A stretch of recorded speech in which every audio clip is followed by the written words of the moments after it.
Heute haben wir die thüringische Ministerin für Umwelt, Energie und Naturschutz Anja Siegesmund zu Gast. Frau Siegesmund, vielen Dank, dass Sie sich für uns Zeit nehmen. Einen schönen guten Tag, ich freue mich hier zu sein. Das Thema der diesjährigen Internationalen Studierendenwoche Ilmenau lautet Our Future, Our Responsibility, There's no Planet B. Als Ministerin für Umwelt möchten wir Ihnen deswegen gleich folgende Frage stellen. Wie machen sich die Auswirkungen des Klimawandels in Deutschland und spezifisch in Thüringen bereits bemerkbar? First of all, let me thank you for the invitation. It's a very important topic to talk about climate change, the environmental conservation and sustainability. And thank you. I really appreciate that you discussed this with an international platform. Ja, auch in Thüringen macht sich die Klimakrise längst bemerkbar. Man hat es mir vielleicht angehört. Ich habe ein Jahr als Studierende in den USA verbracht, in Louisiana. Extremwetter dort hieß das Schützen der Studentenbude vor Hurricanes. Ganz so dramatisch ist es in Thüringen nicht, aber ganz klar findet die Klimakrise auch hier längst dramatisch Widerhall. Wir sehen das zum einen in den Temperaturrekorden. 2018 und 2020 waren im Durchschnitt im Vergleich zu 1881 die mit Abstand wärmsten Jahre in Thüringen.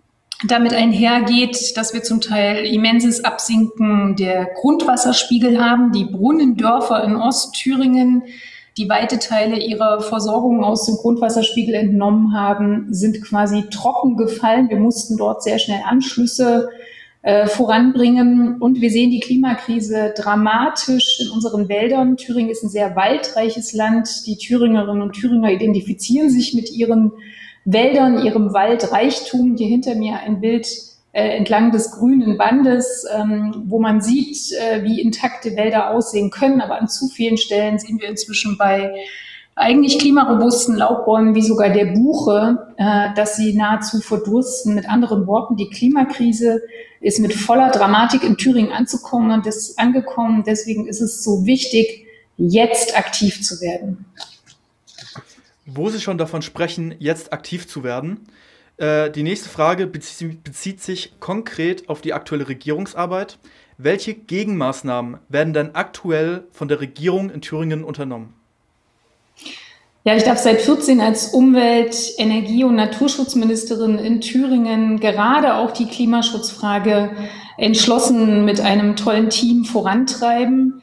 Bereits deutlich bevor das Bundesverfassungsgericht deutlich gemacht hat, die kommende Generation ist darauf angewiesen, dass wir heute hier entschieden für mehr Klimaschutz eintreten, haben wir in Thüringen das erste Klimagesetz der neuen Länder verabschiedet.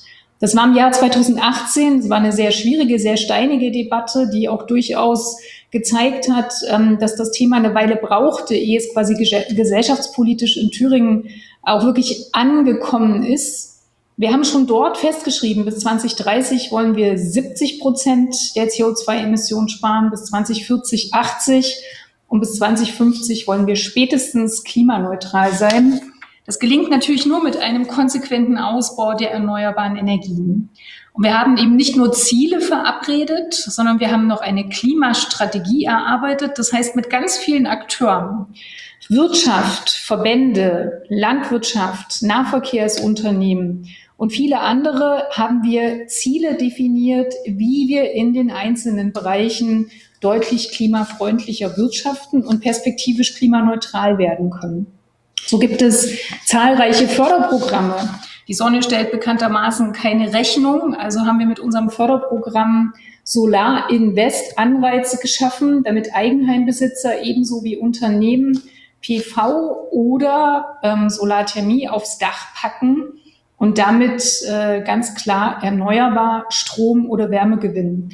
Wir haben mit dem Programm Green Invest ein Förderprogramm, wo wir Unternehmen einen Energieberater an die Seite stellen, der Effizienzpotenziale, zum Beispiel in der Keramikproduktion, das kann aber auch der Bäcker um die Ecke sein, gewinnt und der dann aufzeigt, wo der Unternehmer, wenn er in neue Technologien investiert, CO2 spart und seinen Geldbeutel, weil die Stromrechnung kleiner wird, sogar noch schont. Wir haben das Programm Klimainvest. Damit können die Kommunen vor Ort Klimaschutz machen, also zum Beispiel die alte Straßenbeleuchtung in der Laterne auswechseln, auf LED umstellen und so weiter und so fort. Zugleich reist unser Klimapavillon, das sieht aus wie ein großes UFO, durch das Land und ermöglicht Debatte über Klimaschutz. Und so gäbe es noch vieles andere aufzuzählen. Was mir als nächster Schritt in Thüringen wichtig ist, ist aber, dass wir es erstens schaffen, den Klimapakt mit den Kommunen zu schließen. Also die Klimaziele zu definieren ist das eine, aber vor Ort Klimaschutz zu machen, da müssen alle mitziehen, da kann keiner quasi ausbüchsen. Das Zweite, wir brauchen beim Thema Windenergie wirklich eine Repowering-Strategie und mehr Bemühungen vor Ort, auch Wertschöpfung zu generieren. Und das Dritte, ich möchte, dass wirklich bis 2025 sich gerade auf den Dächern Thüringens die Anzahl der Photovoltaikmodule verdoppelt. Da kann Thüringen wirklich noch eine große Schippe drauflegen und dafür arbeite ich. Vielen Dank für die aufschlussreiche Antwort. Ich denke, wir haben jetzt schon mal erfahren, dass das Thema definitiv ernst genommen wird. Ich möchte den Fokus jetzt auf ein anderes Thema lenken, welches auch nicht zu unterschätzen ist. Denn rund die Hälfte des Thüringer Territoriums wird landwirtschaftlich genutzt. Und auch im Vergleich mit dem Bundesdurchschnitt ist die Landwirtschaft für Thüringen ein wichtiger Wirtschaftszweig. Das Thema, auf das ich hinausarbeiten möchte, ist Wasserknappheit. Dieses Thema ist in den letzten Jahren immer ernster geworden und ich würde Sie gerne fragen, inwiefern ist dieses Thema schon auf dem Schirm und in welche Maßnahmen werden dazu von der Politik unternommen? Das Klimathema hat zwei Säulen, so sind sie auch im Klimagesetz verankert. Das eine ist Klimaschutz und das, was Sie jetzt ansprechen, ist Klimaanpassung. Also was können wir vor Ort tun, um beispielsweise Wasser in ausreichendem Maße vorherzustellen, uns vor Extremwetter zu schützen. Also das, was quasi schon an Klimaveränderungen stattgefunden hat, mit den Bereichen, die maßgeblich betroffen sind, gemeinsam gestalten. Da gehört die Landwirtschaft dazu. Und wenn man sich, da haben Sie völlig recht, Thüringen wie ein Tortendiagramm in der Fläche vorstellt, dann sind 50% in diesem Tortendiagramm Ackerfläche, 10% sogenanntes Grünland. Das heißt, die Landwirtschaft hat Verantwortung für 60% der Fläche Thürings. Übrigens, um das noch vollständig zu machen, da kommt dann nochmal 30% Wald dazu und 10% Siedlungsfläche, also Straßen, Orte, Gemeinden, Dörfer. Damit sieht man, glaube ich, ganz gut, wie hoch die Verantwortung der in Thüringen ca. 20.000 Beschäftigten in der Landwirtschaft ist. Und wir wollen ja alle gute und gesunde Lebensmittel konsumieren, möglichst regional produziert und natürlich entsprechend auch nachhaltig gewonnen. Von daher ist die Frage der künftigen Landwirtschaft in Thüringen eine, die uns intensiv beschäftigt. Gehört übrigens auch in unsere Klimastrategie als Baustein. Aber ich will mal 3 Beispiele nennen, wie das jetzt längst gang und gäbe ist, dass wir angesichts des fortschreitenden Klimawandels auch den Schulterschluss mit den Landwirtinnen und Landwirten suchen, um sie zu unterstützen. Das eine ist die sogenannte Strip-Till-Methode. Das ist ein boden- und wasserschonendes Verfahren. Wir unterstützen hier Modellprojekte, wo der Boden quasi nicht umgebrochen wird und damit Feuchtigkeit verloren geht, sondern wo die Feuchtigkeit im Boden belassen wird.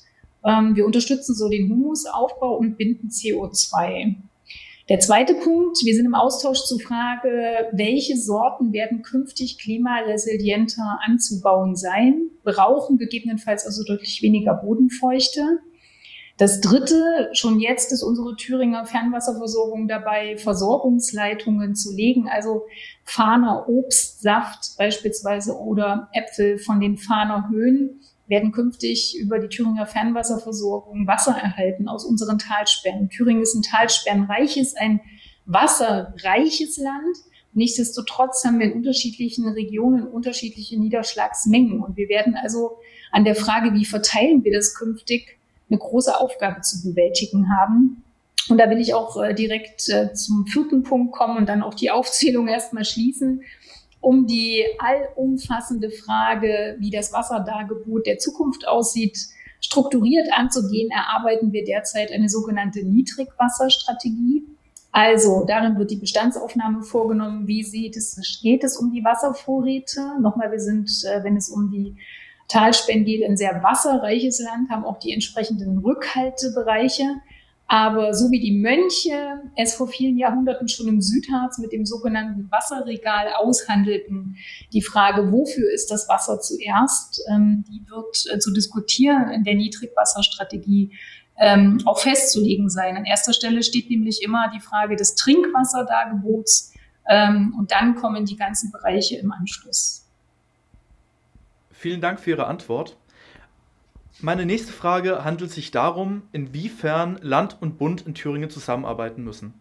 Für die, die es vielleicht nicht wissen oder sich nicht mit dem deutschen Staat auskennen, Deutschland ist ein föderales Land und dementsprechend gibt es gewisse Verantwortungsbereiche, die stellenweise mehr vom Bund übernommen werden, mehr vom Land übernommen werden. Und mich würde jetzt die Frage interessieren, inwiefern sehen Sie sich vom Bund unterstützt oder sogar vielleicht behindert bei der Umsetzung einer progressiven Klimapolitik? Na, der Bund hat ganz klar in den letzten Jahren den Ausbau der Erneuerbaren eingebremst. Das kann man in Thüringen auch ganz gut beobachten. Wir haben kaum Zubau von Wind. Als der sogenannte in der letzten EEG-Novelle festgeschriebene 52 Gigawatt Deckel, also der maximale Ausbau der PV für die Bundesrepublik, gesetzlich festgeschrieben war, gab es natürlich auch hier Schwierigkeiten in Thüringen, das Thema PV anzureizen. Also mit anderen Worten, ambitionierte Klimaschutzpolitik im Bund würde uns im Land helfen, an vielen Stellen, wo wir quasi wie so gegen eine gläserne Decke gestoßen sind, tatsächlich vorwärts zu kommen. Ich sage gestoßen sind, wir stoßen eigentlich immer noch dagegen. Allerdings ist mit der derzeitigen Novelle des Bundesklimaschutzgesetzes mindestens bei den Zielen erkannt worden, dass zu wenig passiert ist. Aber ich habe es ja vorhin schon gesagt, die Debatte um Ziele ist das eine.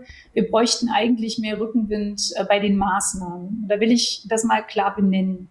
Das erste ist der Bereich Mobilität und Verkehr. Wir haben seit 1990 keine Reduktion des Ausstoßes von CO2 im Verkehrsbereich. Das hat auch was damit zu tun, dass das Bundesverkehrsministerium jahrelang die Straße ausgebaut, aber den Ausbau der Schiene, des Schienennetzes hinten runterfallen hat lassen. Also seit 1990 sind alleine auch in Thüringen über 450 Kilometer Schiene stillgelegt worden. Und aus der Nutzung, da muss man sich eigentlich nicht darüber wundern, dass wir bei den Emissionen nicht runterkommen. Das zweite ist der große Bereich Landwirtschaft. Auch hier müssen wir darüber reden, wie wir die Landwirtschaft mehr dabei unterstützen können, Emissionen zu senken. Das dritte ist der Bereich Gebäude, Energie und Wärme.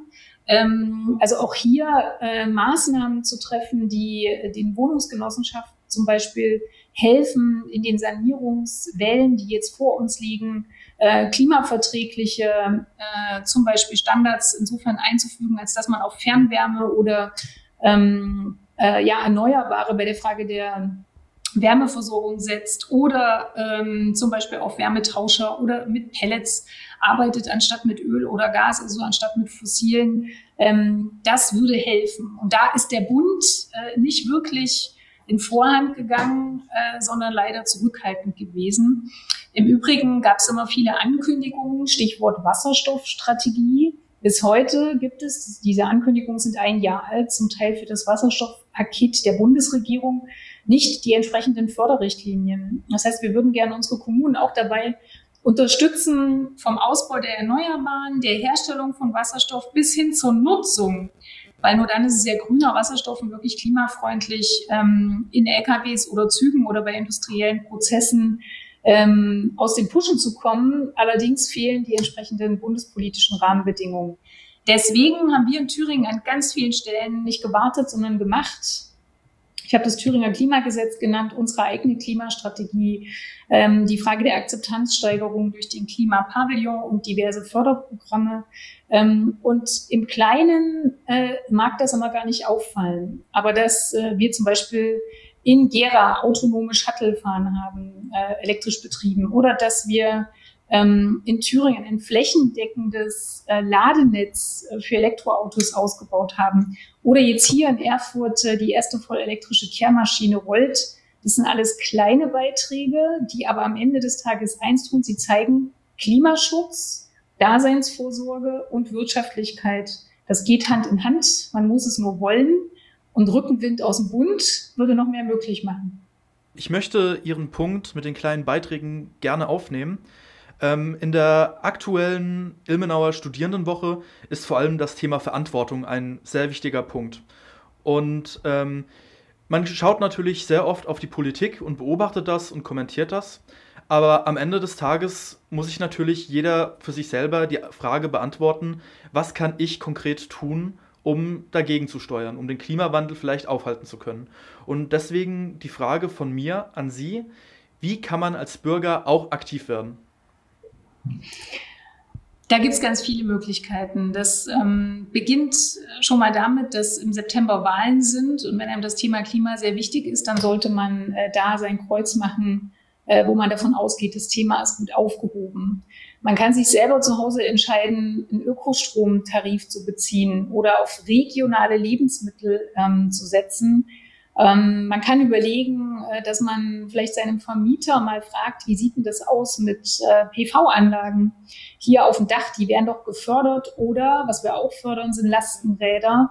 Vielleicht will jemand mal probieren, wie das läuft. Man kann den Klimapavillon besuchen, sich vernetzen, bei Bürgerenergiegenossenschaften mitmachen. Klar, man kann klimafreundlich reisen mit der Bahn. Ich könnte noch ganz viel aufzählen. Das alles sind wichtige Wege. Es kommt aber auch darauf an, dass der insgesamt politische Rahmen stimmt. Und nochmal, da verweise ich auf den September. Viele kleine Beiträge sind wichtig, aber angesichts der Dramatik der Klimakrise, angesichts der Tatsache, dass wir keine 10 Jahre mehr haben, um unser CO2-Budget komplett ausgeschöpft zu haben, bis Kipppunkte erreicht werden, sage ich, es braucht entschiedenes, entschlossenes Handeln auf allen Ebenen. Da gehört jeder Einzelne dazu, da gehört die Kommune dazu, aber da gehört vor allen Dingen auch dazu, dass alle politischen Maßgaben sich am Pariser Klimaziel messen.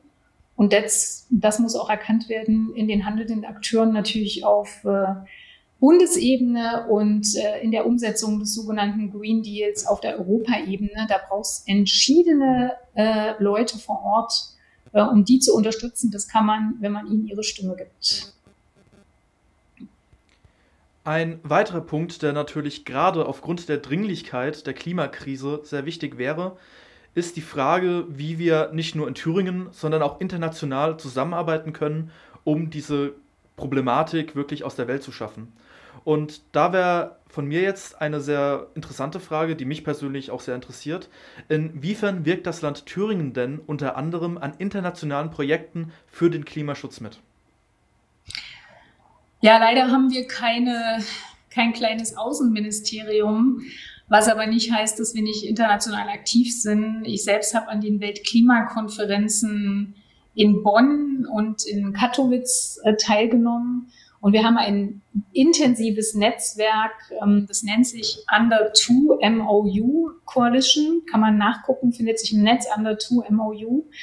Das hat seinen Ausgangspunkt genommen auf einer Weltklimakonferenz, wo insbesondere die USA, damals noch unter der Trump-Administration, zum Teil nicht mehr in den Weltklimakonferenzdebatten teilnehmen durften. Und Regionen wie Kalifornien haben gesagt: Wir können nicht zuwarten, wir müssen trotzdem handeln. Daraus ist über Baden-Württemberg, Kalifornien, Andalusien in Spanien, Thüringen, viele andere Regionen kann man nachgucken im Netz, ein Bündnis entstanden, was inzwischen 2 Milliarden Menschen auf dieser Welt vertritt. Und wir vernetzen uns, unterstützen uns und beraten uns in der Frage, wie können wir den Klimaschutz vor Ort stärken. Und das ist so wichtig, dass wir in diesen Austausch gehen und auch Best Practice voneinander lernen. In Andalusien, da wo wir alle die trikolore Paprika aus dem Supermarkt kaufen, die werden oft in Andalusien angebaut, gibt es einen extremen Wassermangel. Das hat Andalusien dazu verleitet, ein Klimagesetz auf den Weg zu bringen, wo sogar Unternehmen am Ende Strafe zahlen müssen, wenn sie sich nicht an die wasserrechtlichen Vorgaben halten. So notwendig war es dort quasi, die Reglementierung anzuziehen und sich auch bewusst zu machen, dass quasi unser Konsum am Ende immer einen Preis hat. Das ist, glaube ich, entscheidend. Dafür sind diese internationalen Beziehungen wichtig. Wir sind dort Mitglied seit vielen Jahren. Wir unterstützen andere Regionen. Wir tauschen uns aus. Und ich glaube, dass wir für viele, gerade in Thüringen, Vorreiter sind beim Ausbau sowohl der Erneuerbaren. Immerhin 60% unseres Eigenstrombedarfs ist erneuerbar in Thüringen. Aber ich sage dann auch, selbstverständlich heißt das, wenn wir immer noch knapp die Hälfte unseres Strombedarfs an Energie importieren, dann heißt es, dass wir auch noch eine Schippe drauflegen müssen. Und da gemeinsam Wege zu finden, das ist was wir international stemmen und wo wir uns gegenseitig unterstützen und wo wir uns auch gegenseitig Wege aufzeigen. Ich glaube, dass es so wichtig ist wie nie zuvor, sich auch im Bereich Klimaschutz zu vernetzen. Denn die Akteure vor Ort führen oft ähnliche Debatten und haben gegebenenfalls auch ähnliche Erfolge vor Ort. Und die kommen mir dann vor allen Dingen jenen zugute, die von uns heute erwarten, dass wir nicht zuwarten, sondern loslegen. Vielen Dank. Dann bedanke ich mich für dieses aufschlussreiche Gespräch und wünsche Ihnen noch eine schöne Restwoche. Sehr gerne, ebenso der Konferenz viel Erfolg. Auf Wiedersehen. Tschüss. Tschüss.